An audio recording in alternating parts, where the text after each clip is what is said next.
এখন আমরা শুরু করেছি এই যে মাজার দেখতেছো এ সব বেদাতের আড্ডাখানা, সব বেদাতের আড্ডাখানা। সম্মানিত তরুণ প্রজন্ম, অটোমান এম্পায়ার তুর্কির শাসনের পতনের আগ পর্যন্ত যাহা তাদের দৃষ্টিতে বেদাত, যতদিন তুর্কির শাসন আমল পতনের আগ পর্যন্ত পৃথিবীতে জায়গায় জায়গায় মিলিয়ন মিলিয়ন স্কয়ার ফিটের পৃথিবী ইসলামের আলোয় আলোকিত হয়েছে কোন মুহাদ্দিস মুফতির মাধ্যমে না। কাদের মাধ্যমে? ইয়েমেন থেকে কখনো শাহজালাল বের হয়ে এসেছেন, কেউ ফিলিস্তিন থেকে বের হয়েছেন, কেউ বাগদাদের জমিন থেকে বের হয়েছেন। একজন বাগদাদের জমিন থেকে বের হয়েছেন, হতে হতে হতে আজমিরের জমিনে সরজমিনে এসেছেন। আজমিরের সরজমিনে স্টেশন গেড়েছেন, সেই স্টেশন থেকে পুরা সাবকন্টিনেন্টের মুকুটহীন সম্রাট হিসেবে নিজেকে প্রতিষ্ঠিত করেছেন। লাখো মানুষকে ধর্মে দীক্ষিত করে অন্ধকারচ্ছন্ন পৃথিবীর মধ্যে আলো জ্বালিয়েছেন। বুঝতে পেরেছেন? সেই খাজা মাইনুদ্দিন আমাদের বাইগন বাই তো আমাদের খাজা গাজা ইন্না লিল্লাহি, এটা কোনো নন মুসলিমও বলে নাই, এগুলো আমাদের লোকজন বলতেছেন। কেন আমি বলতেছি আপনাদেরকে? অতঃপর কেউ সিরিয়া, কেউ ইয়েমেন, কেউ বাগদাদ, কেউ প্যালেস্টাইন, কেউ আফগানিস্তান, কেউ বুখারা, পুরো পৃথিবীতে আমার নবী যাকে যেখানে পেরেছেন পাঠিয়েছেন। আমাদের চট্টগ্রামে জামে আহমদিয়া সুন্নিয়া আলিয়া মাদ্রাসা আপনারা চিনেন, যিনি প্রতিষ্ঠা করেছেন উনি হাজার লোক আস্তে আস্তে বাংলাদেশের চট্টগ্রামের গ্রামে আসার কোনো কারণ ছিল না। আমার নবী শরীয়ত এবং ইলমে মারিফতের আলো, যেহেতু আমার নবী ইন্নামা আনা কাসিম ওয়াল্লাহু ইউতি, আমি একমাত্র বন্টনকারী, দেন কে? আল্লাহ। দেন আল্লাহ। বন্টন এখান থেকে হয়। বন্টন সেদিনও হয়েছিল, আজকেও হয়। সেদিন সবাই পেত, আজকে কেউ কেউ পায়। সেদিন আমার নবী পর্দার বাইরে এসে বন্টন করত, আজকে আমার নবী পর্দার অন্তরালে থেকে বন্টন করে। কিন্তু বন্টন করে, বন্টন করে। কি মনে হয় আমি এখন যে কথা বলবো, আবার আপনারা এটা মনে করিয়েন না হুজুর এখানে এসে আমাদেরকে খুশি করার জন্য আমরা কাউকে পরোয়া করি না। গরিব ফকিরের ছেলে হলে পরোয়া করতাম, টাকা দিবেন কি দিবেন না, অমুক সাপ সমুক সাপ, এগুলো পরোয়া করতে হয় না। আল্লাহ সব সাপ গুলো ঘরের মধ্যে বসে আলোচনা করি। সেজন্য আবার আপনাদের মাথায়, কারণ এগুলো অনেকেই বলে ওখানে গেছে, তো এই জন্য এই কথাগুলো তো সব জায়গায় বলতেছি। পছন্দ যারা করে তাদের মজলিসও বলতেছি, পছন্দ যারা করে না তাদের মজলিসও বলতেছি। বুঝতে পেরেছেন? এই যে এক ব্যক্তি এখানে সিলেটের মধ্যে হযরতে ফুলতলি সাহেব কেবলা চেয়ে বড় পয়সাওয়ালা নাই, আছে কিনা? তো এক ব্যক্তি ইংল্যান্ডের মধ্যে এত মসজিদ কেমনে প্রতিষ্ঠা করলো? আমি কিছুদিন আগেও নর্থ আমেরিকান মুসলিম অ্যালায়েন্স আমরা প্রতিষ্ঠা করেছি, সেখানে আমি বলতেছি একটা মসজিদ প্রতিষ্ঠা করতে আমাদের জান ছুটে যাচ্ছে। 1.4 মিলিয়ন, 1.2 মিলিয়ন। আল্লাহর দরবারে বলছি, আল্লাহ, আল্লামা ফুলতলি সাহেব কেবলা যদি ইংল্যান্ডের জমিনকে মসজিদের জমিন বানাইতে পারে, একটু ফিউজাত আমাদেরকে দিলে তোমার সাগরের মধ্যে কোনো কমতি হবে? তো উনি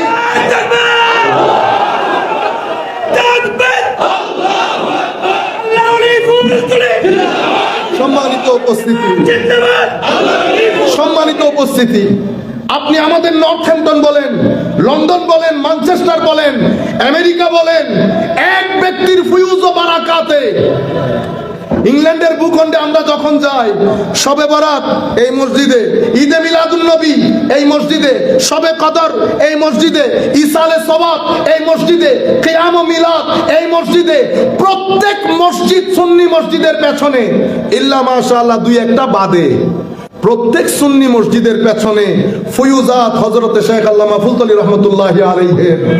সম্মানিত উপস্থিতি, কি মনে হয় আপনাদের এমনিতে হয়ে গেছে? এমনিতে হয়ে যায়? এমনিতে হয় না। আমার নবীর দরবারে কবুলিয়ত বাদে, নবীর দরবার থেকে তাকসিম বাদে, ফুয়ুজাতে মুহাম্মাদিয়া বাদে এই কাজ সম্ভবপর হয় না। রুয়ে জমিনের মধ্যে কখনো মাদ্রাসা প্রতিষ্ঠা হয়, 10 বছর পরে ছাত্র খুঁজে পাওয়া যায় না।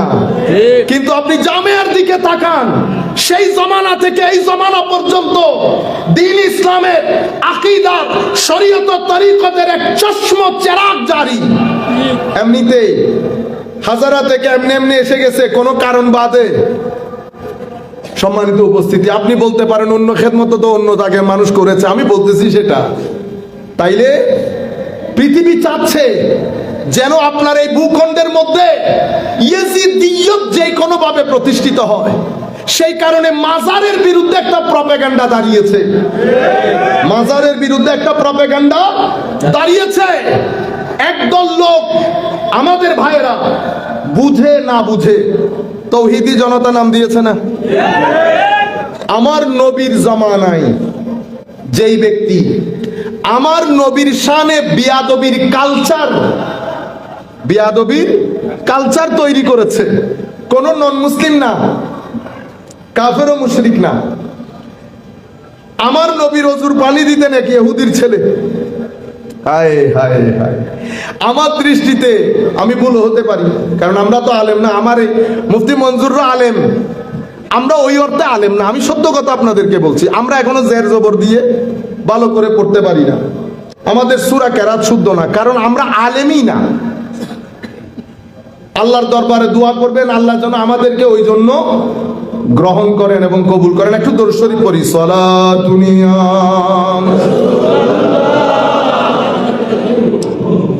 সালামুনিয়া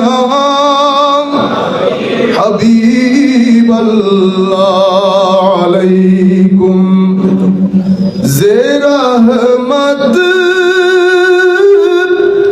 কোন নজর বর হাল জারম ইয়া রাসূলুল্লাহ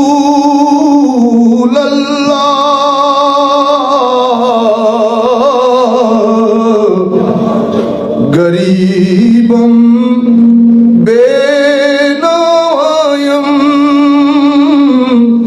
খাকে সারম ইয়া রাসূলুল্লাহ সালাতুনিয়া রাসূলুল্লাহ আলাইকুম সালামুনিয়া হাবিবাল্লাহ আলাইকুম। যাই হোক, কথা ডানে বামে চলে যাবে। সম্মানিত উপস্থিতি, কোন নন মুসলিম করে নাই, মুসলমানের মধ্য থেকে লোক।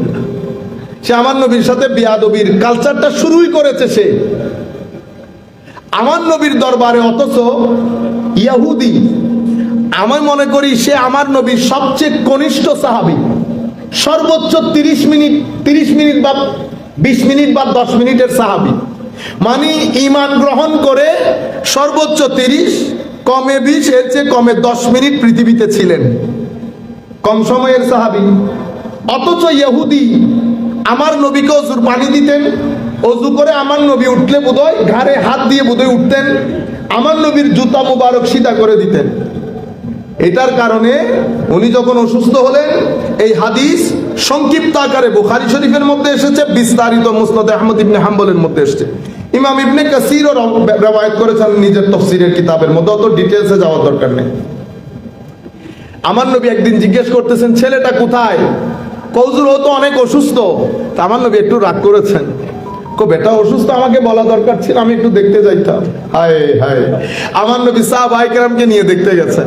হায় হায়, আমার নবী বিছানায় বসলেন, বসার পরে বলতেছেন, বেটা এতদিন তো কিছু বলি নাই, আমার খেদমত করে জাহান্নামে যাবে, এটা আমার নবীর শানের রাহমানিয়তের খেলাফ হবে।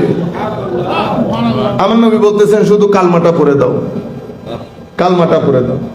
ফানাজারা ইলা আবি, হাদিসে পাকের মধ্যে এভাবে এসেছে, সে ব্যক্তি একবার তার বাবার দিকে তাকাচ্ছে কোনো কিছু মনে করতেছে কিনা। তো বাবা বলতেছে, উনি যা বলতেছেন তাই করো, কলমা পড়েছে। অতঃপর আমার নবী ঘর থেকে বের হয়েছে, এক স্টেপ দুই স্টেপ দেওয়ার পরে ঘর থেকে কান্নার আওয়াজ আসার কারণে আমার নবী বুঝতে পেরেছেন উনি আর দুনিয়াতে নাই। আমার নবী একটা দারুণ উক্তি করেছেন ওই জায়গায়, আনকাযাহুল্লাহু বি মিনান না, আল্লাহ আমার ওসিলায় তাকে জাহান্নামের আগুন থেকে মুক্তি দিয়ে দিয়েছে, আমার ওসিলায়। তাইলে ইহুদির এই অবস্থা, আর আমার নবীর দরবারে বিয়াদবির যে বাজার গরম করেছে তার নাম যুলখুয়াইসার আত-তামিমি। আমাদের এনায়েতুল্লাহ আব্বাসী সাহেব হুজুর আপনাদেরকে কিছুটা ইঙ্গিত করেছেন, আমি ওদিকে যাব না, শুধু আপনাদেরকে বোঝানোর জন্য। এই ব্যক্তি, এটা হচ্ছে তাদের আইডিওলজিক্যাল উত্থান, আদর্শিক উত্থান, আইডিওলজিক্যাল ইমার্জেন্স। তাইলে আইডিওলজিক্যাল উত্থানটা কিসের মাধ্যমে হয়েছে? শানে রিসালতে বিয়াদবির মাধ্যমে। শুধু এটা বলে নাই, সে আমার নবীর দরবার থেকে যখন বের হয়ে যাচ্ছে, হায় হায় হায়, মাথা টাতা এভাবে নেড়ে, মানে তুমি কে? আমি আল্লাহর অস্তিত্ব মেনে নিয়েছি, দ্যাটস ফাইন। এই জন্য সূরা মুনাফিকুনের মধ্যে আমার আল্লাহ বিস্তারিত বর্ণনা দিয়েছেন, ওয়াইজা কিলা লাহুম তাআলাউ ইস্তাগফির লাকুম রাসূলুল্লাহ লাওয়াউ রুউসাহুম ওয়া রাআইতাহুম ইয়াসুদ্দুনা ওয়া হুম মুস্তাকবিরুন। অনেক অহংকার, ইবাদতের অহংকার, এলমের অহংকার, আপনারা বুঝতে পেরেছেন? সে একেবারে গা হাত ঝাড়ানি দিয়ে, মানে আপনি কে, আপনি কি চান? ইবাদত করতে বলেছেন করেছি, যাকাত করতে দিতে বলেছেন দিচ্ছি, রোজা রাখতে বলেছেন রাখতেছি, হোয়াট এলস ইউ নিড? এমন রিওয়ায়াতে এসেছে আপনি কি চান আপনার ইবাদত করি? আপনারা বুঝতে পারতেছেন? এটা আইডিওলজিক্যাল উত্থান। এরপরে উসমানে গনির জামানায় এদের পলিটিক্যাল অর্গানাইজেশন হয়, হযরত আলীর জামানায় এদের পলিটিক্যাল ইমার্জেন্স হয়। এরা আলাদা একটা গ্রুপ, যাদের সাথে হযরত আলী রাদিয়াল্লাহু তাআলা আনহু যুদ্ধ করেন, যাদের সাথে হযরত আলী যুদ্ধ করেন, এরাই হযরত আলীকে কাফের ফতোয়া দিয়েছিলেন। আল্লাহর হুকুম বাদে কারো হুকুম মানি না। এদের নাম কি জানেন? এদের নাম কি? খারেজি। আসল নাম কিন্তু এটা না, এই জন্যই বলতেছি। এরা নিজেদের নাম দিছে কি জানেন? আসহাবুত তাওহীদ ওয়াল ইতিদাল। আসহাবুত তাওহীদ মানে তাওহীদপন্থী, আসহাবুত তাওহীদ মানে তাওহীদপন্থী। সুতরাং তাওহীদপন্থী হে তরুণ, কারোর সাথে কোনো ধরনের ভুল বুঝাবুঝি নাই। তোমাকে তাওহীদপন্থী বলে ভুল বোঝানো হচ্ছে, তোমাকে খারেজিয়তের সেই গৌরব দান্দলে ঢুকিয়ে দেওয়া হচ্ছে, পিছন থেকে টাকা খরচ হচ্ছে। দেশীয় এজেন্টগুলো তোমাদের জন্য টাকা খরচ করে সুন্দর সুন্দর কথা বলে 2-3 ফিট মুড়ে 3-3 তলা 4-4 তলা মাদ্রাসা করা হচ্ছে। মাননীয় সরকারের প্রতি বিনয়ের সাথে অনুরোধ করব, আমরা একটা মসজিদ বানাতে গেলে ফান্ডের কারণে মাথা খারাপ হয়ে যায়। সরকারের উচিত হবে মাদ্রাসা কে বানাচ্ছে, পয়সা কে দিয়েছে, পয়সা কোত্থেকে আসতেছে।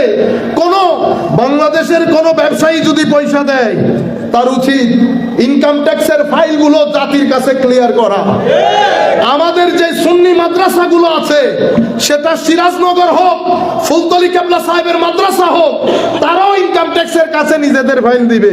পয়সা কে দিয়েছে, কোত্থেকে দিয়েছে, ক্লিয়ার কাট থাকবে। আমরাও চাই 3 ফিট পর পর এই 3-3 তলা 4-4 তলা শত কোটি টাকার প্রজেক্ট কে দিচ্ছে, কারা দিচ্ছে?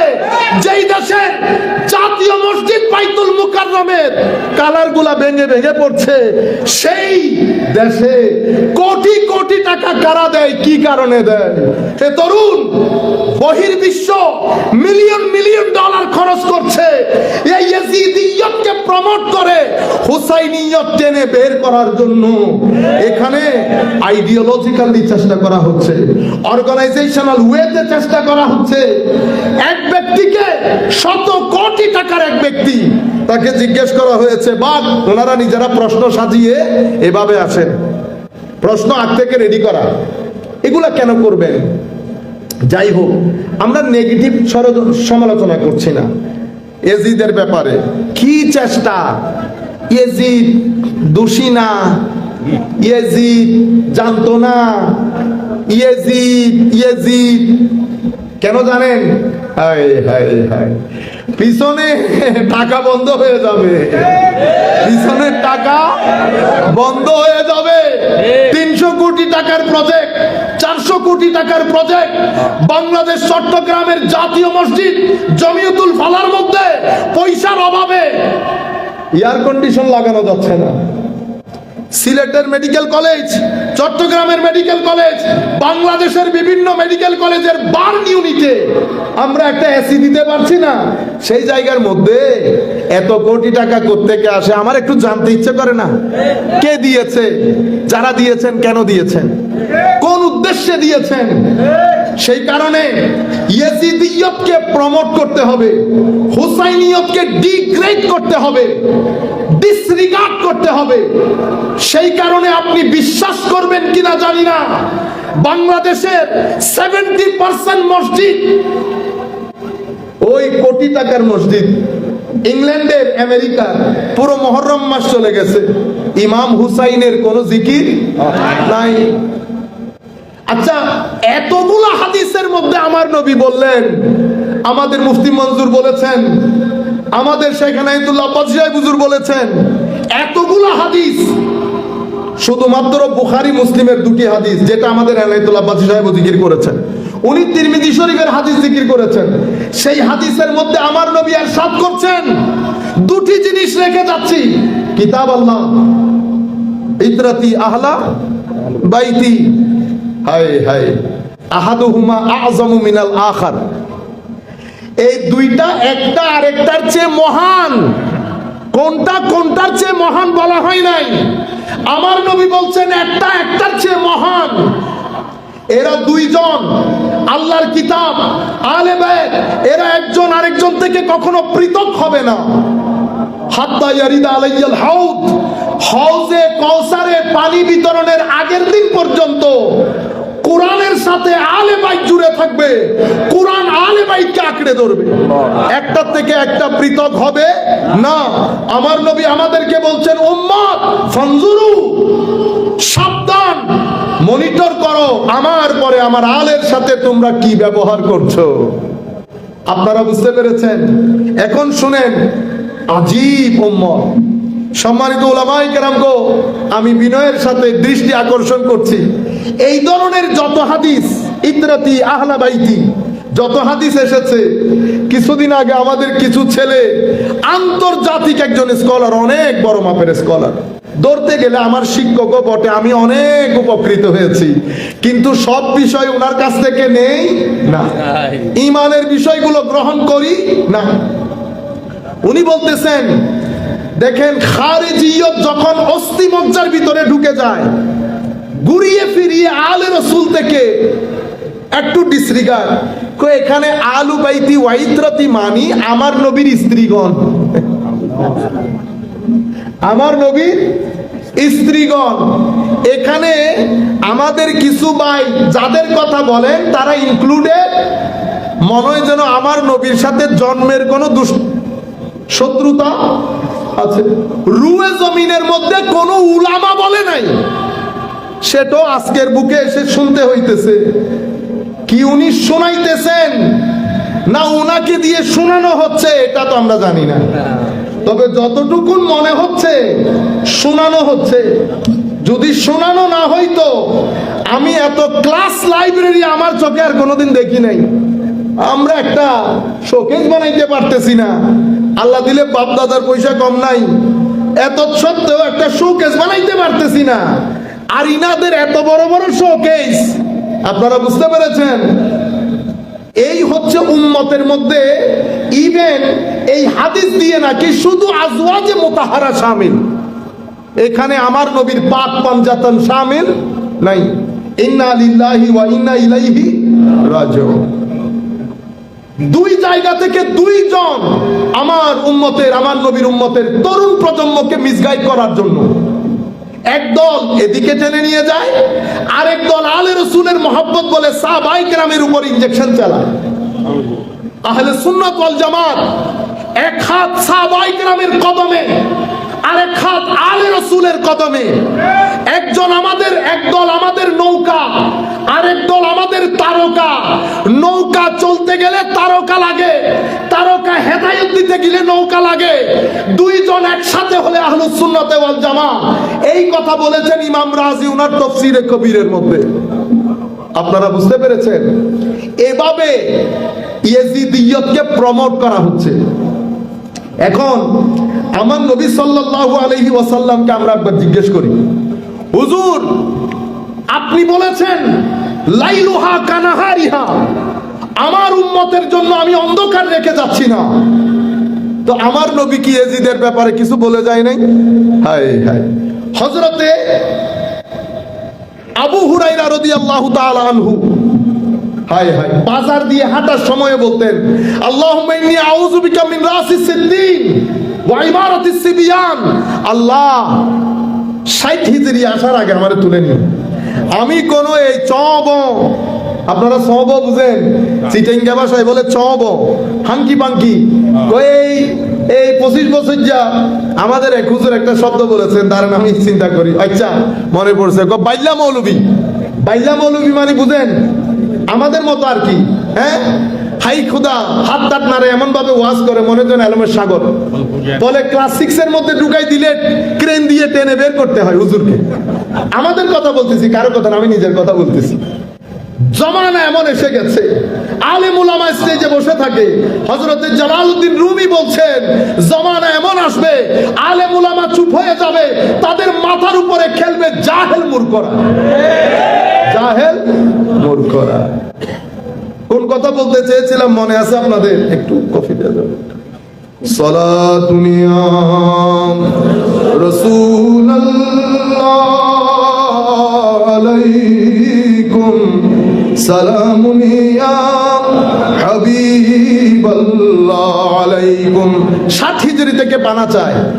হযরত আবু হুরায়রা বলতেন, আরেকটা কথা বলতেন, আমি আমার নবীর থেকে 2টি ইলম শিখেছি, একটা যদি বলি আমার গলা কাটা যাবে। বুখারী শরীফের মধ্যে এটার একটা স্পষ্টতা এসেছে। মারওয়ানের সাথে হযরত আবু হুরায়রা বসা, উনি বলছেন আমার নবীর মুখে আমি শুনেছি আস-সাদিক আল মাসদুক, পৃথিবীর সবচেয়ে সত্যবাদী, স্রষ্টার সৃষ্টির সবচেয়ে সত্যবাদী বলে গেছেন, আমার এই উম্মত ধ্বংসপ্রাপ্ত হবে, আমার এই উম্মত ধ্বংসপ্রাপ্ত হবে। এই কুরাইশের কিছু বাইল্লা মৌলবী কম বয়সী সুলতানের হাতে, আপনি যদি চান, তখন এই কথা শোনার পরে মারওয়ান বলছেন তাদের উপর লানত পড়ুক। বুখারী শরীফের হাদিস। হযরতে আবু হুরায়রা বলছেন, আপনি চাইলে আমি নামও বলে দিতে পারবো, আপনি চাইলে আমি নামও বলে দিতে পারবো। তাইলে বুখারীর এই হাদিস হযরতে ইবনে হাজার আসকালানী, বদরুদ্দিন আইনি, আরো যারা হাদিসের ব্যাখ্যা করেছেন তারা এই হাদিসটা রওয়ায়াত করেছেন। হযরত আবু হুরায়রা বলতেন, দুই ধরনের জ্ঞান শিখেছি, এক ধরনের জ্ঞান বলি আর এক ধরনের জ্ঞান পকেটে রাখি, এটা বললে আমার গলা কাটা যাবে। আর হযরতে আবু হুরায়রা বাজারে হাঁটার সময় বলতেন, আল্লাহ 60 হিজরি থেকে পানা চায়। কেন?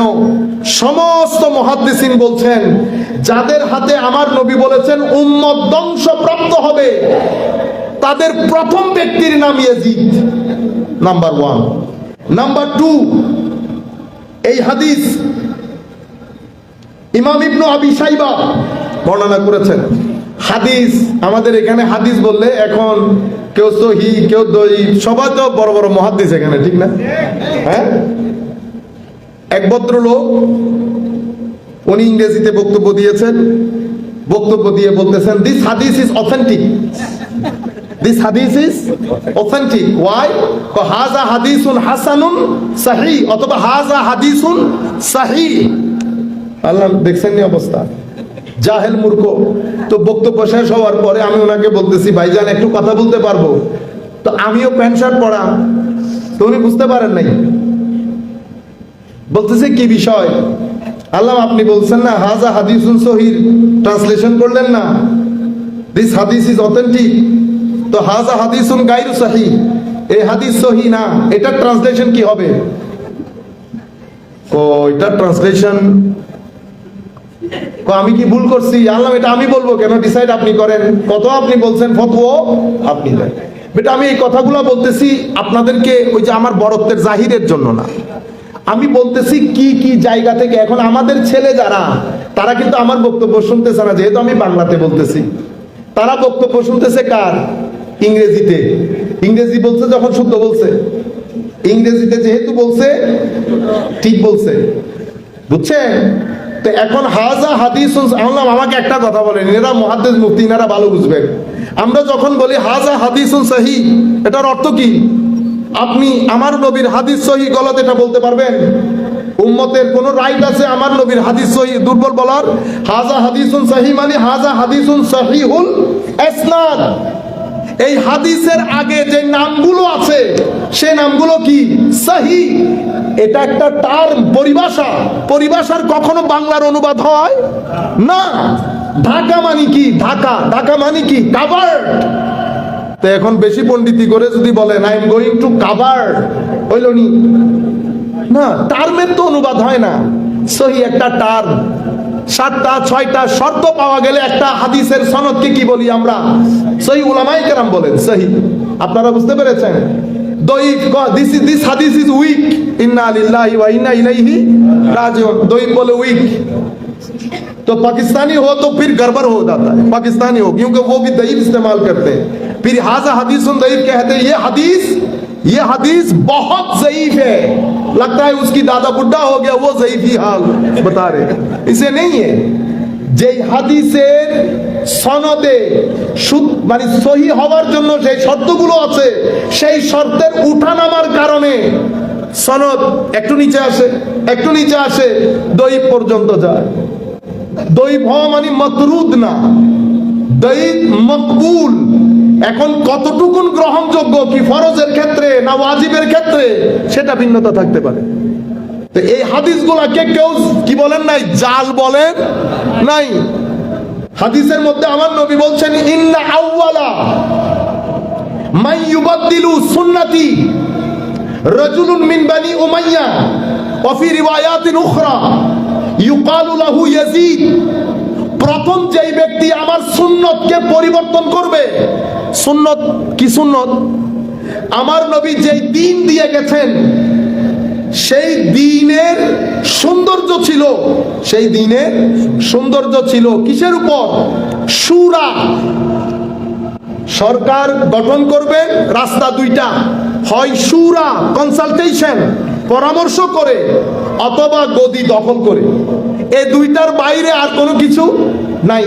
তো আমার নবীর সুন্নত ছিল যা করবেন শুরা বেস করবেন, আদালত বেস করবেন। ইন্নাল্লাহ ইয়ামুরুকুম আন তুআদ্দুল আমানাতি ইলা আলিহা, আমানত। এরপরে ইয়া আইয়ুহাল্লাযীনা আমানু কুনু কাওয়ামিনা বিল কিসত শুহাদা লিন-নাস। তাইলে কিসের উপর হবে? আমানতের উপর, আদালতের উপর, শুরার উপর। বুঝতে পেরেছেন? এটা আমার নবীর সুন্নত। ভদ্রতার উপর, নম্রতার উপর, দ্বীনের উপর, কোরআনের তালিমাতের উপর আমার নবীর সুন্নত।